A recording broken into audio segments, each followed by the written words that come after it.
All right, good morning. Today we're going to be talking about something called the geometric mean. Now, we've been talking about right triangles so far, and in section 9.1, we talked about the Pythagorean theorem a squared plus b squared equals c squared. And then last week in section 9.2, we talked about special triangles, two special triangles, the 45, 45, 90 triangle, and then the 30, 60, 90 triangle, and how there is a special ratio of the sides of those two special triangles. So if you know one side of the triangle, you can know the other sides of the triangle. Well, today we're going to be talking about the geometric mean. Now, before we write the definition up here, why don't we go down towards the bottom here and we can see it tells us what is the geometric mean. All right, so if we have two numbers, two positive numbers like 5 and 8, or it doesn't have to be whole numbers, it could be 4.3 and 7.6, all right, just as long as that they are positive numbers, all right. All right, if we have two positive numbers, then we can find the geometric mean. How do we find the geometric mean? Like this. We multiply them together, and then we take the square root. All right, so if we want to write the definition of the geometric mean, actually, why don't I type it out? All right, it'll be a little bit easier here. Why don't I make this smaller? All right, and we're gonna type this out. And actually, I want it to be red. All right. So, the geometric mean. All right. The geometric mean of two numbers, A and B, is, and then I'm going to stop typing and I'm going to switch to my pen here. And what is it? It is the square root of A times B. All right, because I can't write square roots right now in the typing. All right, so this is how we find the geometric mean of two numbers. So if let's go ahead and directly skip to the practice pages, all right, and let's do a couple of examples. All right, so let's do number 3 and number 4. It says find the geometric mean. All right, that's all we have to do is find the geometric mean. So how do we find it? Well, one of these numbers is A, one of it is B. It doesn't matter which one is which. We're just going to multiply them together and take the square root. Let's call the geometric mean, let's just call it X, all right? Let's say X is the geometric mean, and so the geometric mean is going to be the square root of 2 times 6, all right? Well, what is 2 times 6? 2 times 6 is 12, all right? So the geometric mean of 2 and 6 is the square root of 12. Now, we can simplify this a little bit.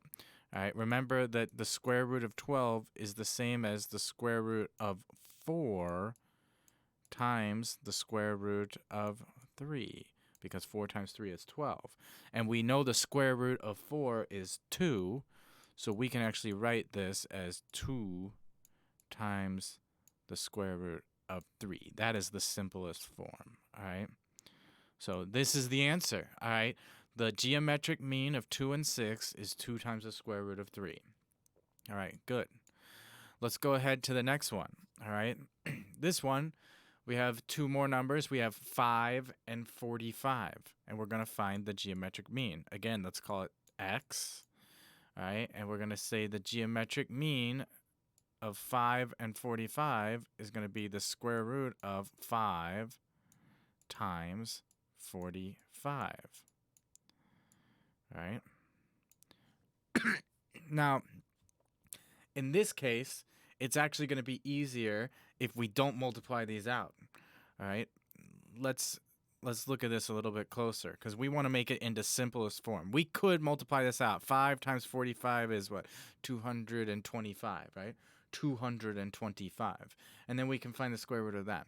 But we can actually find it easier just by looking at this. Well, this is the same as the square root of 5 times the square root of 5 because 5 times 9 is 45. So 5 times 9 is the square root of 45, and then we also have a 5. So this is the same as this. But the square root of 5 times the square root of 5 is 5.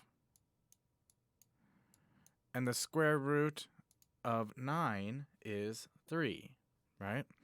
So that means that this is all the same as 5 times 3, which is 15.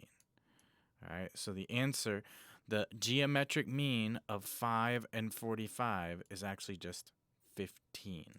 All right? All right, good. So now we know how to find the geometric mean of two numbers. You should be able to do that now. On your homework, I will give you some problems where it will just give you two numbers, and you have to find the geometric mean of those two numbers. All right, we should all be able to do that. Now, why do we want to be able to find the geometric mean? What does it have to do with triangles? We have been learning about triangles. Well, we're going to talk about that right now. Now, real quickly, let me also say we're going to, for the time being, we're going to go ahead and skip this theorem. All right, it's not that hard. We're going to skip it right now. We might come back to it in the future, but right now, don't worry about theorem 9.6. We're going to go ahead to the next page, and we're going to talk about this, the geometric mean altitude theorem. Okay, now this is a little confusing, so you got to think about it carefully. All right, think about it carefully. So it says we have a right triangle, and remember, what is an altitude? We actually learned this a few chapters ago. What is the altitude of a triangle? It's if we draw a line from a vertice to one of the sides, and it's perpendicular to the side. All right, this line here is called an altitude. All right, this is an altitude. All right, so it says in a right triangle, the altitude from the right angle. So we're going to start at the right angle right here, and we're going to draw an altitude. So it's going to go to the hypotenuse, right? Because opposite of the right angle is the hypotenuse. All right. And what does it do? It actually ends up dividing this hypotenuse, all right? It cuts it into two pieces. I'm going to draw one of the pieces here in blue, all right? So we got this piece right here, and then I'm going to draw the other piece in green. All right. So you see that? This line, the altitude, cuts the hypotenuse into two pieces, AD and DB. All right. Now, what does this theorem tell us? It tells us that the distance or the length of this altitude, which is CD, right? This is actually the geometric mean of this. Let me call this side, this blue part, A, and I'm going to call the green part here B. All right. Well, our altitude here, which actually I'm going to call X. Let's call it X. All right. Let's say it's X. The length of this altitude is the geometric mean of these two pieces of the hypotenuse. All right, so what does that mean? It means that X equals the square root of AB. All right, it's X, the length of this altitude, equals the geometric mean of A and B, all right? Which we have already learned the geometric mean is A times B, and let's take the square root, all right? So that's how we can find the length of CD, all right? Now they wrote squared here, but if you take the square root of both sides, all right, this is going to be X, and this is going to be A times B, and this is the square root of that, all right? So that's what we have here. Okay, So we can use that then to solve some problems. Let's go and look at some practice problems in our book. Now, in this problem right here, let's look at number 5.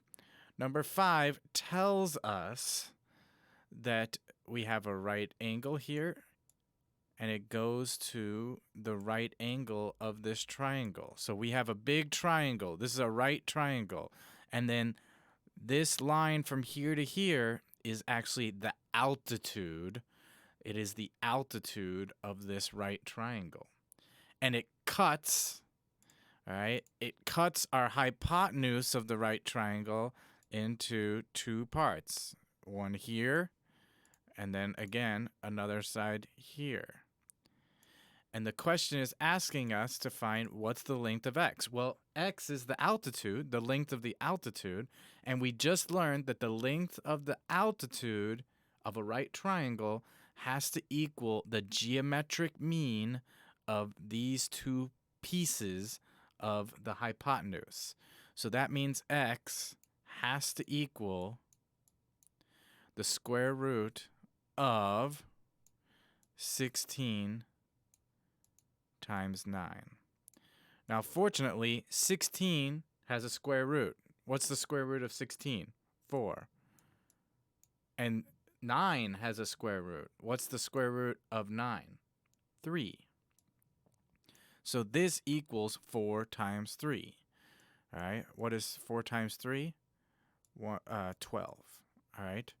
So this equals 12. So we know that x equals 12 because that is the geometric mean of this side and this side. All right. Again, now we're going to look here. Now this problem we're not going to do yet because this has to do with our other theorem that we're about to learn. And we can't do this one yet either. But we can do this one. So let's look at number 8. This also, we have the length of the altitude here. All right. So here we know this is an altitude because it goes from this right angle and it's perpendicular to this hypotenuse. All right. And again, we can see that it cuts the hypotenuse into 2 pieces, the blue piece and the green piece. All right. But in this problem, we want to find A. All right. We want to find this A. All right. Now, how can we do that? Well, we already know that the length of the altitude equals the geometric mean of these 2 things. All right, so this one's going to be a little bit trickier. So we know that 6 equals the square root of this times this. All right, 3 times a plus 4. Okay. All right, so this is a little bit harder. Now, how do we solve this? It's not too bad. What we're going to do first is we're going to square both sides. Remember, when we are doing algebra problems like this, we have to do the same thing to both sides. So we're going to square this, 6 squared, and we're going to square this. Now, when we do 6 squared, we end up with 36. But on this side, since we have a square root, and we square it, that just means the square root is going to go away. All right, the square root just goes away, and we end up with 3 times a plus 4.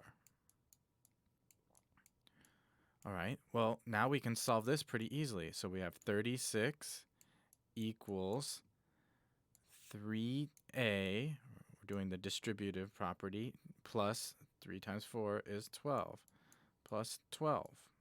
Okay? And now we can subtract 12 from both sides, and we get 3a on this side. And then we minus 12 over here. We get 36 minus 12 is 24. And now we can just divide both sides by 3. Divide by 3. This goes away. And divide by 3. And what do we have over here? We just have a. And what do we have over here? 24 divided by 3, which is 8. So we know that a has to equal 8. All right? So that's how you do this. All right. Good. So now we know how to use the altitude geometric mean theorem, all right? The geometric altitude theorem. All right, now we're going to learn one more thing. We're going to do the geometric mean leg theorem. All right, so we're going to use the geometric mean now to find the lengths of legs of a right triangle. All right, so again, same setup. We have a right triangle right here. This big triangle right here is a right triangle, all right? And we have drawn the altitude of the right triangle, all right? It starts at the right angle and it goes to the hypotenuse and it is perpendicular to it, all right? And again, we should note that it cuts into two sides, two pieces. Here we have a blue piece, and then we also have a green piece right here, all right? Now, what does the geometric leg theorem tell us? It tells us that we can find the length of a leg if we want to know how long is this leg. Let's say this is x, all right?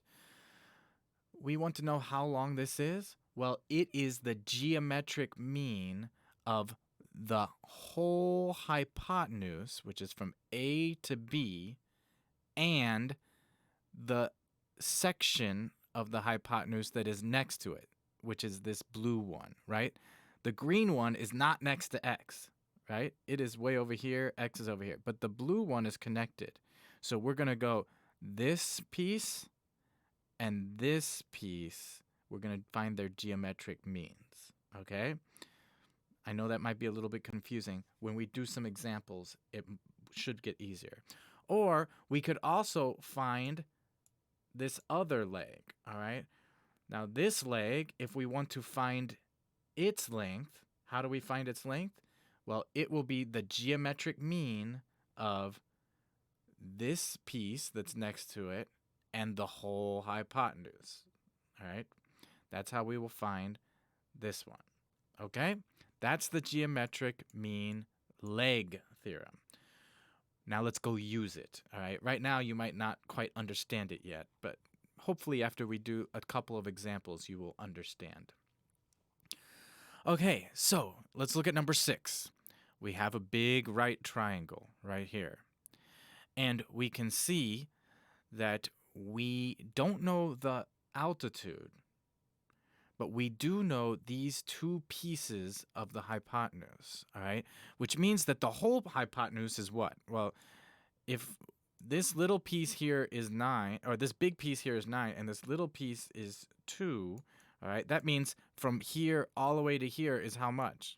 It's got to be 11, right? So the whole hypotenuse of this big right triangle is 11, right? You can see that.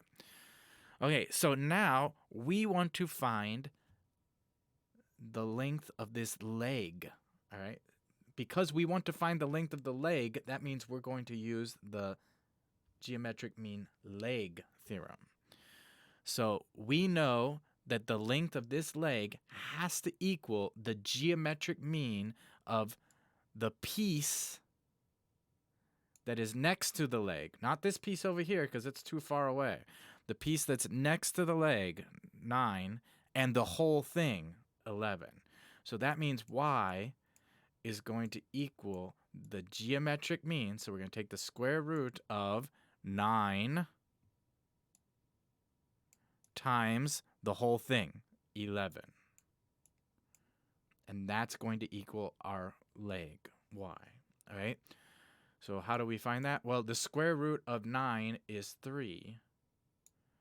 And this is going to be times the square root of 11. And we cannot, 11, you cannot break it into pieces anymore. So this is the final answer. 3 times the square root of 11. Okay? Not too bad. All right, let's do this last problem then. All right, this one looks a little weird, but you can see we do have a big right triangle. This big triangle here is a right triangle with the right angle right here, all right? And this is the altitude. This is the altitude of the right triangle, all right? From here to here, we can see that it makes a little bitty right angle against this whole side. This is the hypotenuse, all right?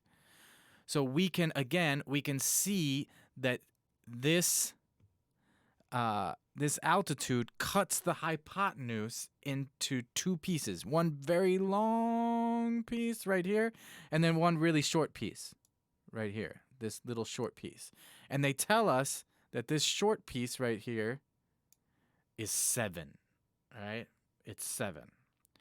We want to find the length of the whole hypotenuse, which is t. All right? That's what we want to find. This is the hypotenuse, and we want to find it. But we already know the length of one of the legs, 49, I mean. So we just learned the geometric mean leg theorem, which tells us that the length of the leg, which here is 49, equals the geometric mean, which means we're going to take the square root of this little piece, the piece that is next to the leg, which here is 7, times the whole length of the hypotenuse, which is t. All right? Got that? So we know that 49 has to equal the square root of 7 times t. All right? So now we can actually solve this problem. All right, now this one we're probably going to want to use a calculator for, because 49 is a pretty big number and we're going to have to square it. All right, so how do we solve this? The first thing we're going to do is we're going to square both sides. All right, if we square both sides, this side we're going to get 49 squared, and the other side we're going to get, well, square root, and then we square it, so it's just going to go away. So it's just going to be 7t over here. And on this side, we're going to have 49 squared. Now I'm going to take out my calculator real quick because I can't do 49 squared in my head. It's 2,401. 2,401. And we can see here that 7t has to equal 2,401. Well, that means if we divide both sides by 7, we're going to get our t, all right? So t is going to equal 2,401 divided by 7. So I'm going to use my calculator again. All right, we're going to say 2,401 divided by 7, and we get 343. All right, 343. So that means that the length of this whole hypotenuse has to be 343. We're done. All right, so those are all the problems that we have here in our book. Don't worry about number 1 and 2. All right, and I'll give you homework problems. You'll see your homework problems below that you need to do to practice using the geometric mean theorems. There's one for the leg and one for the altitude, right? And also you need to practice finding the geometric mean. Okay, bye-bye.